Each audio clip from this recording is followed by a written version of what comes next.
Good morning. Jesus is Lord. Thank God the Word works. We're going to dig into James chapter 3 some more because this is so vital to you, your life, your family, where you are going in life.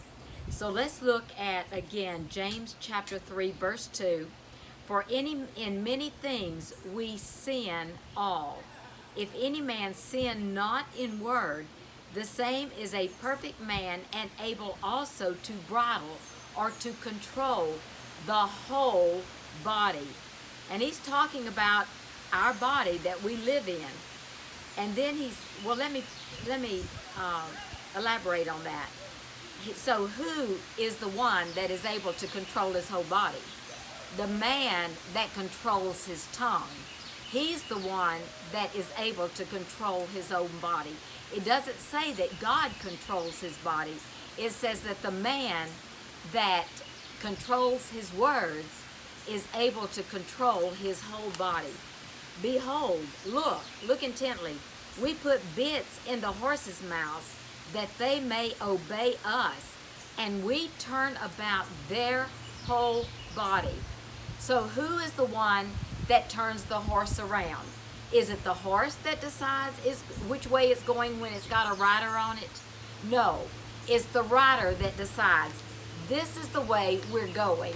And then he causes the horse by pulling on the bridle, which is attached to the bit, which pulls on the mouth, and the horse turns immediately that direction.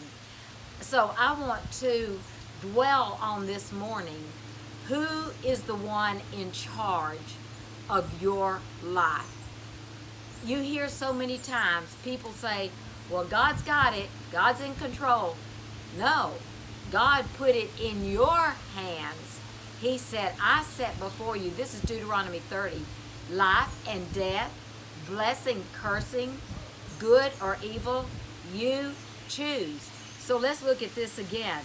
Now think about this. Get the picture of this. He said, we put bits in the horses' mouths that the horse, may obey us. And we turn about their whole body. So we, the rider, whoever is the rider on the horse, he is the one that decides this is the way we're going to go. Well, he's saying we are the ones that decide which way our body is going to go, which way our life is going to go, because you are the one that makes that decision. So first, before you can go a direction, you have to make a decision. Then the next one, I love this example. He says, oh, and I might add this, that James was the brother of Jesus, and he learned this by the Spirit of God, of course, but he lived with Jesus. So Jesus controlled his every word. Behold, look intently, also ships, which though they be so great, in other words, ships can be huge. You think about some of these cruise lines, how big those ships are. And it says, and are even driven of fierce winds, yet are they turned about with a very small helm. Listen to this. Whithersoever the governor or the captain intends for it to go. So who is the one when there is a ship, whether it's a cruise line or another ship or oil tanker or whatever, who is the one that decides where is it going to go? Does the ship decide? No.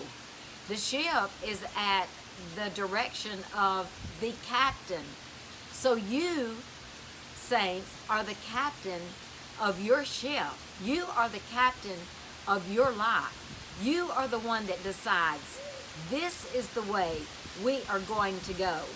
So the captain of the ship, even though, and I love this, even though the ship is driven of fierce winds, well, maybe you've had, Satan has come against you in a lot of ways. But listen, you can take your tongue and be delivered, like Frank was ministering yesterday. That was so powerful.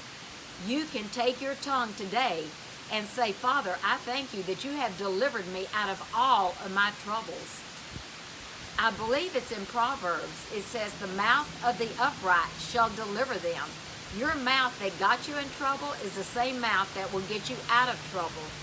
But don't think that God has everything laid out and that he has decided when you're going to die. That's an error in the body of Christ, because God says, yes, there is once appointed to man to die, and after that, the judgment. It doesn't say it is appointed when he dies. No, God leaves that up to you. Well, we will look at this again tomorrow. We will revisit this all day long. Remember, Jesus is Lord, and thank God the word works. And I'm going in.